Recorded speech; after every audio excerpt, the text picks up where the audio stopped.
Olá pessoal, tudo bem com vocês? Eu sou a professora Vilma Mendes e neste canal eu dou aulas de língua portuguesa para você que está estudando para alcançar uma aprovação em alguma prova de concurso público, vestibular ou Enem. Se você é novo por aqui, seja muito bem-vindo. Se você já me acompanha, toque aqui. E nesta aula eu vou ensinar para vocês quais são os 5 tipos de sujeito. Mas antes, se você ainda não é inscrito, já se inscreva, deixe o seu like, ative o sininho e, se puder, compartilhe este vídeo. Antes de falarmos quais são os tipos de sujeito, é importante relembrarmos o que é o sujeito. O sujeito é um termo essencial da oração com o qual o verbo concorda. Então, o verbo sempre concordará com o sujeito. Veja só, o vendedor estava ao lado do cliente. Quem estava ao lado do cliente? O vendedor. Então, esse termo, o vendedor, é o sujeito. E tudo que não é sujeito é predicado. Agora, observe o verbo estava. Está no singular, concordando com o sujeito que também está no singular. Em língua portuguesa, existem 5 tipos de sujeito. Eu vou explicar para vocês cada um deles. E o primeiro tipo de sujeito é o sujeito simples. O sujeito simples é aquele que possui apenas um núcleo. E o que é o núcleo do sujeito? É a palavra principal, é a palavra mais importante do sujeito. Veja no exemplo. As crianças estão brincando no quintal. Quem está brincando no quintal? As crianças. Então, esse termo, as crianças, é o sujeito. O resto é predicado. E observe esse sujeito. Possui apenas um núcleo, que é a palavra crianças. Portanto, essa palavra crianças é a palavra mais importante, é a palavra indispensável do sujeito. E o artigo as é um adjunto ad nominal.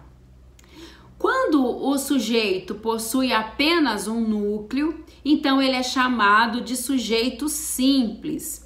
Eu vou dar mais um exemplo para vocês. O empregado da casa vendeu seu carro. Quem vendeu seu carro? O empregado da casa. Então, aqui o sujeito é o empregado da casa. Perceba que aí nós temos 4 palavras, mas nesse sujeito, embora ele possua 4 palavras, existe apenas um núcleo, uma palavra principal, uma palavra fundamental, que é a palavra empregado. O restante, as palavrinhas o, da e casa, são adjuntos adnominais. Embora esse sujeito apresente 4 palavras, possui apenas um núcleo, um termo fundamental, um termo essencial. Por isso, esse sujeito também é chamado de sujeito simples. E o segundo tipo de sujeito é aquele que possui 2 ou mais núcleos. Veja só, livros e cinema são o meu passatempo favorito. Quem são o meu passatempo favorito? Livros e cinema. Então, livros e cinema são o sujeito dessa oração. Mas perceba que tanto a palavra livro quanto a palavra cinema são núcleos desse sujeito. São palavras que têm o mesmo peso, são palavras que têm o mesmo valor sintático. Portanto, as duas palavras são igualmente importantes. Desta forma, esse sujeito possui dois núcleos e por possuir dois núcleos é chamado de sujeito composto. E o terceiro tipo de sujeito é o sujeito oculto, também chamado de desinencial, elíptico ou implícito. Esse sujeito é aquele que está oculto, está escondido. Está escondido onde, professora? Está escondido no verbo. Por isso que ele também é chamado de desinencial, porque ele está escondido no verbo, mas a desinência verbal, que é aquela partícula final do verbo, vai indicar quem é o sujeito da oração. Veja só, estamos muito orgulhosos de você. Observe este verbo, estamos, está na primeira pessoa do plural. Se eu digo estamos, você já sabe que se refere ao pronome nós. Então observe que esse verbo, ele torna evidente quem é o sujeito dessa oração. Nós estamos muito orgulhosos de você. Vejam outro exemplo. No trajeto para a casa, passei pelo parque da cidade. Observe esse verbo, passei. Ele está na primeira pessoa do singular. Se eu digo passei, vocês já sabem que fui eu, que se refere à primeira pessoa do singular, ao pronome eu. Portanto, perceba que aqui, novamente, o sujeito está escondido no verbo. E através da desinência do verbo, você consegue identificar quem é o sujeito dessa oração. E o quarto tipo de sujeito é o sujeito indeterminado. O sujeito indeterminado é aquele que faz referência a alguém, mas não identifica quem é esse alguém. Pode aparecer para vocês de duas formas. Veja só. Esqueceram de trancar a porta. Observe este verbo, esqueceram, está na terceira pessoa do plural.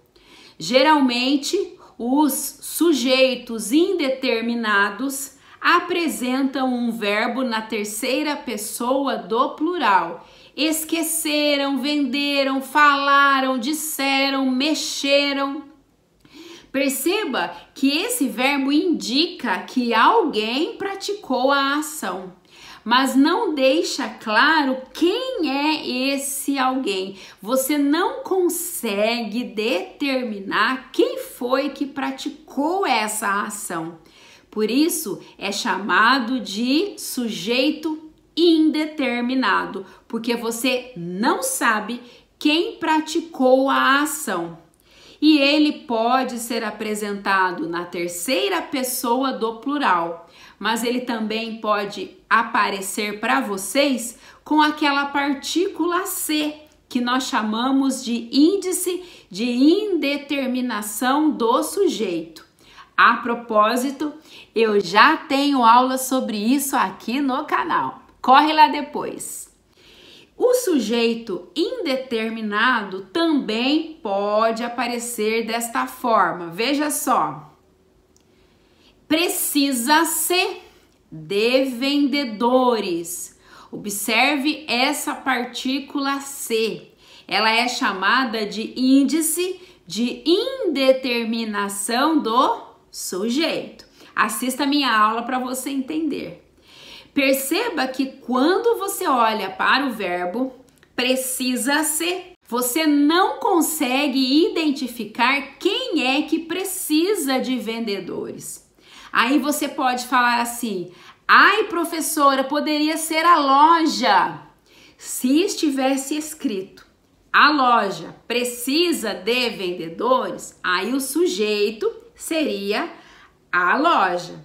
Mas neste caso não aparece. Aparece a partícula C, que é chamada de índice de indeterminação do sujeito. A própria partícula C já mostra que esse sujeito é indeterminado.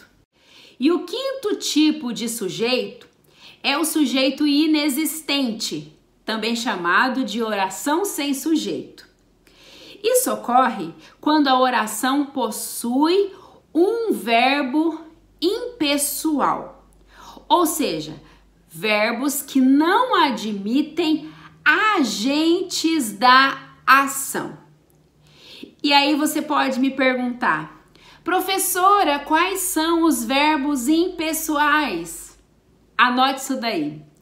Os verbos impessoais são os verbos que indicam fenômenos da natureza. Ventou, nevou, trovejou, chuviscou. Todos os verbos que indicam fenômenos da natureza no sentido real da palavra são verbos impessoais. O segundo tipo de verbo impessoal é o verbo haver, quando ele está no sentido de existir ou no sentido de tempo passado. E o terceiro tipo de verbo, que é chamado de impessoal, são os verbos ser, estar e fazer, quando eles indicam tempo e distância. Então, esses são os verbos que são chamados impessoais e são eles que compõem uma oração sem sujeito. Eu vou dar alguns exemplos para você. Veja só esse exemplo no qual o verbo indica fenômeno da natureza. Choveu a noite toda. Perceba que esse verbo chover, ele indica um fenômeno da natureza. Portanto, ele é impessoal. E perceba que aí trata-se de um sujeito inexistente. Lembrando que esses verbos que indicam fenômenos da natureza, eles só são impessoais quando eles estão no sentido real, no sentido concreto. Quando eles estão no sentido figurado, aí eles não são impessoais. Por exemplo, choveram elogios para a nova atriz. Perceba que aí esse verbo choveram, ele está no sentido figurado, portanto ele não é um verbo impessoal e esse não é um caso de sujeito inexistente. E o segundo caso, no qual o sujeito é inexistente, é com o verbo haver. Veja só alguns exemplos. Há muita gente na festa. Observe este verbo há. Ele está no sentido de existir. Portanto, ele é um verbo impessoal e esse é um caso de sujeito inexistente. O outro exemplo. Há 2 anos passei no concurso. Observe novamente esse verbo há. Agora ele está indicando tempo. E da mesma forma, ele é chamado de impessoal e esse é um caso de sujeito inexistente. E o terceiro caso de verbos impessoais são os verbos ser, estar e fazer no sentido de tempo ou distância. Veja só. Era tarde quando chegaram de viagem. Observe este verbo, era. Faz referência ao tempo. Era tarde. Trata-se então de um verbo impessoal e uma oração sem sujeito ou sujeito inexistente. Faz 3 meses que estudo para o concurso. Observe este verbo faz. Está se relacionando ao tempo. Faz 3 meses. Também trata-se de um verbo impessoal e também de um sujeito inexistente. Aqui muita gente acaba ficando em dúvida porque tem o hábito de falar ou costuma ouvir a pronúncia incorreta. Fazem 3 meses, fazem 5 anos. Isso está errado.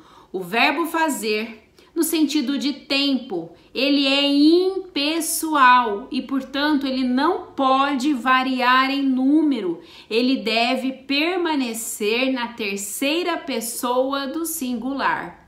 Então, o correto é faz 3 meses que estudo para o concurso. Nesse caso, o verbo fazer, então, impessoal e um sujeito inexistente. Está na hora do intervalo. Agora o verbo está, o verbo ser, também se referindo ao quê? Ao tempo, está na hora. Neste caso, ele também é um verbo impessoal e aqui também se trata de um sujeito inexistente. Essa foi então a nossa aula de hoje sobre os tipos de sujeito. Sujeito simples, sujeito composto, sujeito oculto ou elíptico, sujeito indeterminado ou sujeito inexistente. Espero que você tenha aprendido e tenha garantido mais uma questão na sua prova. Se você ficou com alguma dúvida em relação ao índice de indeterminação do sujeito, no que se refere ao sujeito indeterminado, eu já tenho aqui no canal uma aula na qual eu explico tudinho sobre as funções da partícula ser. Se você ficou com alguma dúvida, deixa aí nos comentários. Comente também se você gostou, se você aprendeu e deixe aí a sua sugestão. E peço para vocês, me digam se vocês querem que eu faça um vídeo explicando só sobre os verbos impessoais. E lembre-se, como disse o filósofo brasileiro Leandro Carnal, o que eu penso não muda nada além do meu pensamento. O que eu faço a partir disso muda tudo. Exatamente isso. São as nossas atitudes que vão determinar o nosso futuro. E você, concurseiro, já sabe quais são as atitudes que você deve tomar para alcançar o seu sonho. Um abraço da professora Vilma Mendes e até a próxima aula.